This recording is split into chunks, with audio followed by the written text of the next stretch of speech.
అనుదిన అరుణోదయ స్తుతి కార్యక్రమంలో అనుదినము మాతో కలిసి దేవుణ్ణి స్తుతిస్తున్న మా ప్రియ సోదరి సోదరులకందరికీ మన ప్రభువును రక్షకుడు యేసుక్రీస్తు అమూల్యమైన నామమున అందరికీ ప్రేమతో వందనాలు. ఈ ఉదయకాల మన ధ్యానాంశము దేవునికి సాధ్యము. పరిశుద్ధ గ్రంథంలో నుంచి లూకాసు సువార్త 18వ అధ్యాయము 27వ వచనం చదువుకుందాం. ఆయన మనుషులకు అసాధ్యములైనవి దేవునికి సాధ్యములని చెప్పాను. ఉదయకాల వేళ అనుదిన అరుణోదయ స్తుతి కార్యక్రమంలో మనం ఇలాగూ ప్రతి దినము కూడా ఆయన సన్నిధికి చేరి ఆయన స్తుతించి గణపరిచే భాగ్యాన్ని దేవాతి దేవుడు మనకు అనుగ్రహించాడు. ఈ ఉదయకాల వేళ కూడా మనందరినీ కూడా సజీవ లెక్కలో ఉంచి ఆయన గణపరిచి స్తుతించి భాగ్యాన్ని దేవుడు మనకు అనుగ్రహించాడు. అందుకు ఆయన ఎంతగానో స్తుతించవలసిన వారంగా మనం ఉంటున్నాం. చదువుకున్నటువంటి లేఖన భాగంలో ఇక్కడ ఆయన మనుషులకు అసాధ్యములైనవి దేవునికి సాధ్యములని చెప్పాను అని చెప్పేసి ఇక్కడ చూస్తుంటున్నాం. ఈ యొక్క 18వ అధ్యాయము లూకాసు వార్తలో మొదటి వచనములో వారు విసుకక నిత్యము ప్రార్థన చేయుచుండవలను అనుటకు ఆయన వారికి ఒక ఉపమానం చెప్పినట్లుగా చూస్తుంటున్నాం. అక్కడ ఒక విధవరాలు ఉంది. ఆమె అంతేకాదు అక్కడ న్యాయాధిపతి కూడా ఉన్నాడు. ఆ న్యాయాధిపతి దగ్గరికి ఆమె వచ్చి ఆమె ఎక్కువగా ఆయన అడుగుతున్నట్లుగా చూస్తుంటున్నాం. మాటి మాటికి వచ్చి అడుగుతున్నట్లుగా చూస్తుంటున్నాం. ఆ సందర్భంలో అటు చూస్తుండగా అక్కడ 11వ వచనంలో ఒక అధికారి ఆయనను చూచి, సద్బోధకుడా, నిత్య జీవమునకు వారసుడు ఒకటకు నేనేమి చేయవాలని ఆయన అడిగినట్లుగా చూస్తుంటున్నాం. అట్లా చదువుకుంటూ వస్తే 27వ వచనంలో ఆయన మనుషులకు అసాధ్యములైనవి దేవునికి సాధ్యములు అని చెప్పాను అని చెప్పేసి చూస్తుంటున్నాం. కొన్ని సందర్భాల్లో కొన్ని పనులు మనుషులకు సాధ్యము కాదు. అయితే అవి దేవునికి సాధ్యముగా ఉన్నాయి. సాధ్యపరిచేవాడు, సిద్ధపరిచేవాడు, ఆయనకు అసాధ్యమైంది ఏది కూడా లేదు. పరిశుద్ధ గ్రంథంలో మనం కొన్ని మాటలు మనం చూసినట్లయితే ఆదికాండము 18వ అధ్యాయము ఆదికాండము 18వ అధ్యాయము 10 నుంచి 14 వచనాల్లో గమనించినట్లయితే, అందుకు ఆయన, మీదటికి ఈ కాలమున నీ యొద్దకు నిశ్చయముగా మరలా వచ్చేదను. అప్పుడు నీ భార్య అయిన శారాకు ఒక కుమారుడు కలుగునని చెప్పాను. శారా ఆయన వెనుక నుండిన గుడారపు ద్వారమందు వినుచుండెను. అబ్రహామును శారాయును బహుకాలం గడిచిన వృద్ధులై ఉండిరి. స్త్రీ ధర్మము శారాకు నిలిచిపోయిన కనుక శారా, నేను బలము ఒడిగిన దాననైన తర్వాత నాకు సుఖము కలుగున, నా యజమానుడును వృద్ధుడునై ఉన్నాడు కదా అని తనలో నవ్వుకొనెను. అంతటా యెహోవా అబ్రహాముతో, వృద్ధురాలైన నేను నిశ్చయముగా ప్రసవించదునా అని శారా నవ్వనేలా, యెహోవాకు అసాధ్యమైంది ఏదైనా ఉన్నదా? మీదటికి ఈ కాలమున నిర్ణయకాలమందు నీ యొద్దకు తిరిగి వచ్చేదను. అప్పుడు శారాకు కుమారుడు కలుగునను అని చెప్పేసి చూస్తుంటున్నాం. ఇక్కడ గమనించినట్లయితే ఈ యొక్క దేవునికి సాధ్యమైనదిగా చూస్తుంటున్నాం. మనుషులకైతే అసాధ్యము, కానీ దేవునికి సమస్తమును సాధ్యం. స్త్రీ ధర్మము ఉడికిపోయిన స్త్రీకి గర్భఫలము ఇవ్వడము దేవునికి సాధ్యం. అబ్రహాము మరియు శారా దంపతులు ఎంతో కాలంగా గర్భఫలము కొరకు ఎదురు చూస్తూ ఉన్నారు. అయినప్పటికీ వారికి పిల్లలు కలగలేదు. చివరికి వారు వృద్ధాప్య దశలోకి వచ్చేశారు. స్త్రీ ధర్మము శారాకు నిలిచిపోయింది. అలాంటి సమయంలో దేవుడు వారిని దర్శించి, మీదటికి ఈ కాలమున నిశ్చయముగా నీ యొద్దకు మరలా వచ్చేదను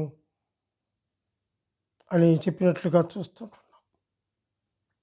అప్పుడు శారాకు కుమారుడు కలుగును అని వాగ్దానం చేశాడు.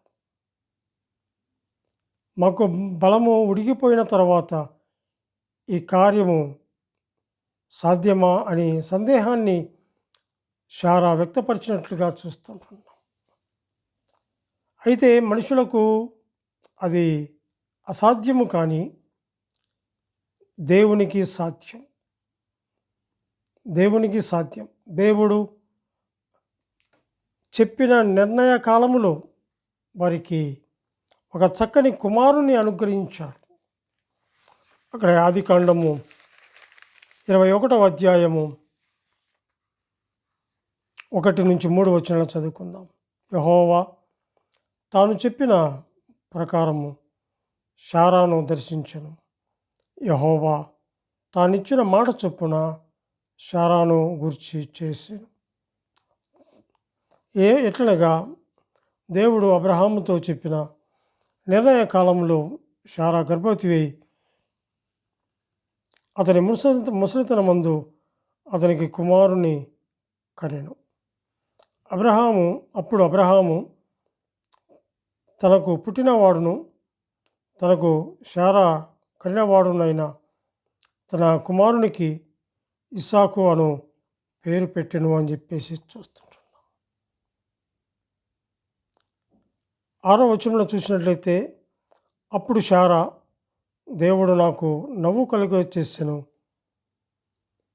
అని ఆమె సంతోషించినట్లుగా చూస్తుంటున్నాం. మనుషులకు అసాధ్యమే, కానీ దేవునికి సమస్తమును సాధ్యం. దేవుడు చెప్పిన నిర్ణయ కాలములో వారికి ఒక చక్కని కుమారుణ్ణి దేవుడు అనుగ్రహించినట్లుగా మనం చూస్తుంటున్నాం. అందును బట్టి మరి వారు కుటుంబంలో సంతోషము కలిగి ఆయన్ను స్తుతించినట్లుగా మనము చూస్తూ ఉంటున్నాం. యెషయా గ్రంథము 38వ అధ్యాయము యెషయా గ్రంథము 38వ అధ్యాయము 1-8 వచనాలు చూసుకుంటాం. 38వ అధ్యాయము 1-8 వచనాలు. ఆ దినములలో హిజ్కియాకు మరణకరమైన రోగము కలుగగా ప్రవక్తయు ఆమోజు కుమారుడునైన యెషయా అతని యొద్దకు వచ్చి, నీవు మరణమగుచున్నావు, బ్రతుకోవు కనుక నీవు నీ ఇల్లు చక్కబెట్టుకొనమని యెహోవా సెలవిచ్చుచున్నాడని చెప్పగా, అతడు తన ముఖమును గోడ తట్టు తిప్పుకొని, యెహోవా యథార్థ హృదయుడునై సత్యముతో నీ సన్నిధిని నేనెట్లు నడుచుకుంటునో, నీ దృష్టికి అనుకూలముగా సమస్తమును నేనెట్లు జరిగించుతునో కృపతో జ్ఞాపకము చేసుకునమని హిజ్కియా కన్నీళ్లు విడుచుచు యెహోవాను ప్రార్థింపగా యెహోవా వాక్కు యెషయాకు ప్రత్యక్షమై ఇలాగు సెలవిచ్చెను, నీవు తిరిగి హిజ్కియా యొద్దకు పోయి అతనితో ఇట్లనము, నీ పితరుడైన దావీదునకు దేవుడైన యెహోవా సెలవిచ్చిన ఏమనగా, నీవు కన్నీళ్లు విడుచుట చూచితిని, నీ ప్రార్థన నేను అంగీకరించి ఉన్నాను. ఇంకా 15 సంవత్సరముల ఆయుష్ నీకు ఇచ్చేదను, మరియు ఆ పట్టణమును నేను కాపాడుచు నిన్ను ఈ పట్టణమును అశ్షూరు రాజు చేతిలో పడకుండా విడిపించేదను. యెహోవా తాను పలికిన మాట నెరవేర్చుటకును ఇది యెహోవా వలన నీకు కలిగిన సూచన. అహాజు ఎండ గడియారము మీద సూర్యుని కాంతి చేత దిగిన నీడ మరలా 10 మెట్లు ఎక్కజేసెను. అప్పుడు సూర్యకాంతి దిగిన మెట్లలో అది 10 మెట్లు మరలా ఎక్కెను అని చెప్పేసి చూస్తుంటున్నాం. ఇక్కడ మనం గమనించినట్లయితే మరణ పడకలో ఉన్న వ్యక్తికి ఆయుష్ను పొడిగించడం దేవునికి సాధ్యం. రాజైన హిజ్కియాకు మరణకరమైన రోగం కలిగింది. అతడు మరణమవుతున్నాడు, ఇక బ్రతకడు అని ప్రవక్త ద్వారా హెచ్చరింపబడ్డట్టుగా చూస్తుంటున్నాం. అయితే హిజ్కియా దేవుని దృష్టికి తాను ఎలా అనుకూలంగా ప్రవర్తించానో కృపతో జ్ఞాపకం చేసుకోమని కన్నీళ్లతో ప్రార్థించగా దేవుడు అతని యొక్క ప్రార్థన ఆలకించి 15 సంవత్సరముల ఆయుష్ను పొడిగించాడు. ఎంత గొప్ప దేవుడు! అందును బట్టి ఆయన మనం స్తుతించాలి. అది కేవలము దేవునికి మాత్రమే సాధ్యమైంది.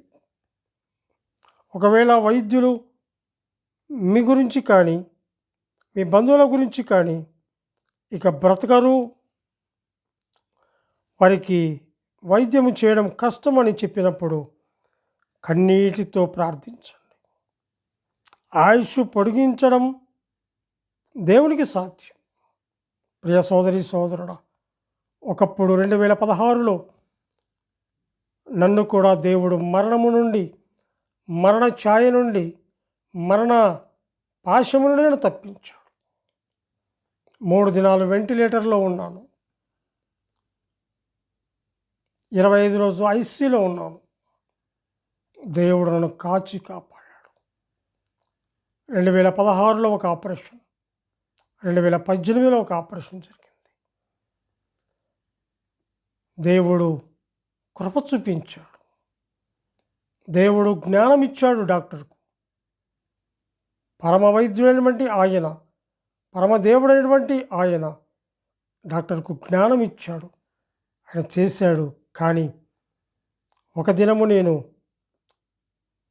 చేసిన రోజు బాగున్నాను, మరుసటి దినము వెంటిలేటర్కి వెళ్ళిపోయాను. 3 దినములు వెంటిలేటర్, 25 రోజులు ఐసీలో ఉన్నాను. డాక్టర్ అన్నాడు, ఇక బ్రతకడు, ఇంటికి తీసుకుని వెళ్ళండి అని చెప్పేసి. అటువంటి మరణ ఛాయలో, మరణపు పడకలో, మరణపులో ఉన్నటువంటి నన్ను దేవాతి దేవుడు కరుణించి హిజ్కియాకు ఎలాగైతే 15 సంవత్సరంలో ఆయుసు ఇచ్చి పొడిగించాడు, అలాగూ ఆ మహాదేవుడు, కృపగలిగిన దేవుడు, కృపావాత్సల్యత చూపించినటువంటి దేవుడు నా ఎడల కూడా ఆయన ప్రేమ చూపించాడు. నన్ను ఆ మరణపు నుండి తప్పించాడు. అందును బట్టి దేవుని ఎంతగానో స్తుతించబద్ధుడనై ఉన్నాను. అందుకే నేను స్తుతిస్తూ ఉంటున్నాను ఆయన. ఇక్కడ కూడా మరణ పడకలో ఉన్న వ్యక్తికి ఆయుష్ పొడిగించడం దేవునికి సాధ్యం. అందును బట్టి హిజ్కియా కన్నీటితో ప్రార్థించి ఆయుష్ పొడిగించడం దేవునికి సాధ్యమైంది కాబట్టి దేవుని స్తుతించినట్లుగా చూస్తుంటున్నాం. అంతేకాదు కానీ మార్కు సువార్త 5వ అధ్యాయం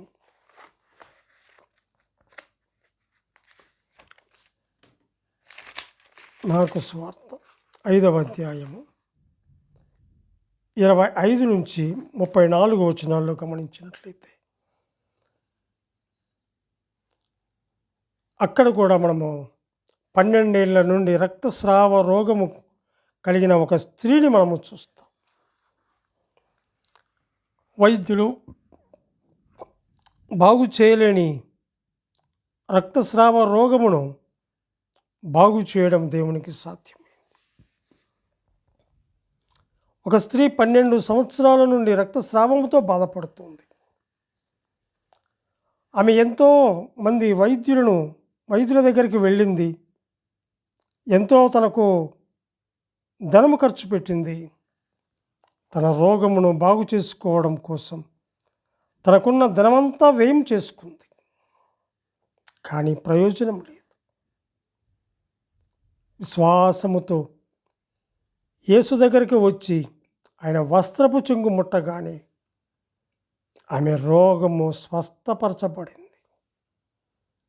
వైద్యులు చేయలేని కార్యములను దేవుడు చేశాడు. అందును బట్టి దేవుని స్తుతించవలసిన వారముగా ఉన్నాం.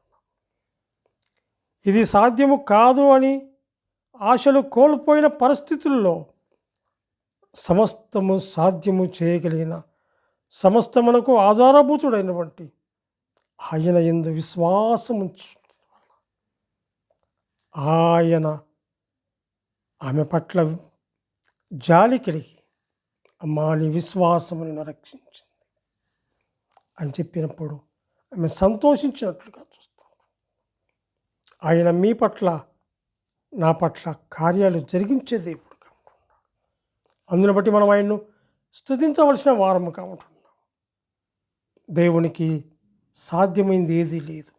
కాబట్టి ఒకటి స్త్రీ ధర్మము, ఉడికిపోయిన స్త్రీకి దేవుడు ఇచ్చినట్లుగా అబ్రహాము శారాలకు చక్కని ఇస్సాకును నవ్వు అనే ఆయనను అనుగ్రహించినట్లు చూస్తుంటున్నాం. రెండవది మరణ పడకలో ఉన్న వ్యక్తి హిజ్కియాకు ఆయుష్ 15 సంవత్సరాల ఆయుష్ ఇచ్చినట్లుగా చూస్తుంటున్నాం. మూడవదిగా గమనించినట్లయితే రక్తస్రావ రోగము కలిగిన ఆమెను బాగు చేసిన విధానం. ఆయన వస్త్రపు చెంగు ముట్టింది, బాగుపడింది. ఆమె దేవుని ఎదుగుటకు సాగిలపడినట్లుగా చూస్తుంటున్నాం. ప్రియ సోదరి సోదరుడా, ఆయనకు అసాధ్యమైంది ఏదీ లేదు, అన్నీ సాధ్యమే. అట్టి సాధ్యము కలిగిన దేవుని స్తుతించవలసిన వారముగా మనం ఉంటున్నాం. దేవుడు తన వాక్యాన్ని దీవించునుగాక. ప్రార్థన చేసుకుందాం. మహాపరిశుద్ధుడమైన మా ప్రియ పరలోకపు తండ్రి, మీ ఘనమైన శ్రేష్టమైన ఉన్నతమైన నామమునకు స్తుతులు స్తోత్రములు చెల్లించుకుంటున్నాం. దేవా, నువ్వెంతైనా నమ్మదగిన దేవుడవు, గొప్ప దేవుడవు. అయినా మీ ఘనమైన నామానికి స్తోత్రములు. అనుదినము అరుణోదయ స్తుతి కార్యక్రమములు ఇలాగూ ప్రతి నిత్యము కలిసి ప్రభువా నీ పాదముల చెంత చేరి మిమ్మల్ని స్తుతించి గణపరిచే భాగ్యాన్ని మీరు మాకు అనుగ్రహించినందుకే స్తోత్రములు చెల్లించుకుంటూ మా రక్షకుడైన యేసుక్రీస్తు అమూల్యమైన నామమున స్తుతులు స్తోత్రములు చెల్లించి ప్రార్థన చేయుచున్నాము తండ్రి. ఆమెన్.